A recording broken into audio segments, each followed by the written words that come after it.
গণপ্রজাতন্ত্রী বাংলাদেশ সরকারের রাষ্ট্রীয় পুরস্কার মুক্তিযুদ্ধ মৈত্রী সম্মাননা প্রাপক শ্যামল চৌধুরী তথা ত্রিপুরার বর্তমান পর্যটন দপ্তরের মন্ত্রী সুশান্ত চৌধুরীর পিতা রবিবার সকালে আগরতলার একটি বেসরকারি হাসপাতালে পরলোক গমন করেছেন। মৃত্যুকালে পত্নী ও একমাত্র পুত্র রাজ্যের মন্ত্রী সুশান্ত চৌধুরী সহ বহু আত্মীয় পরিজনকে রেখে গেছেন তিনি। আজ দুপুরে হাসপাতাল থেকে ওনার মরদেহ নিয়ে আসা হয় রবীন্দ্র ভবনের সামনে।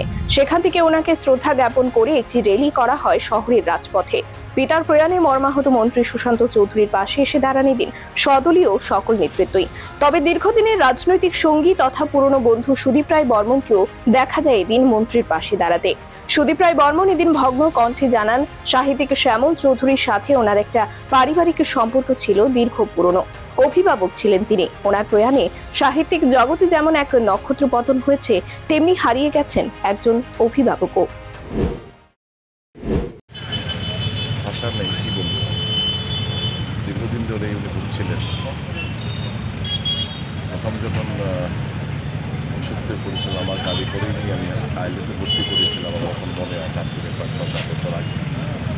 তো দীর্ঘদিন উনি এই দুরারোগ্য রোগের সঙ্গে লড়াই করছিলেন। নক্ষত্র সাহিত্যিক জগতে একটা নক্ষত্র খসে পড়ে গেছে। এখন সজ্জন ব্যক্তি, ভালো মানুষ চলে গেলেন আমাদেরকে ফেলে।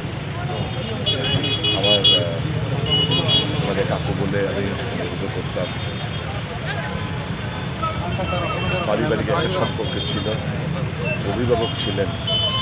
স্বাভাবিকভাবেই উনি চলে যাওয়াতে আমরা সকলেই মর্মাহত। ঈশ্বরের কাছে ওনার আত্মার সদ্গতি কামনা করছি। সকল সম্পৃক্ত পরিবার পরিজনদের আমি আমার গভীরভাবে সমবেদনা জানাচ্ছি। ব্যুরো রিপোর্ট, খবরের প্রতিবাদ।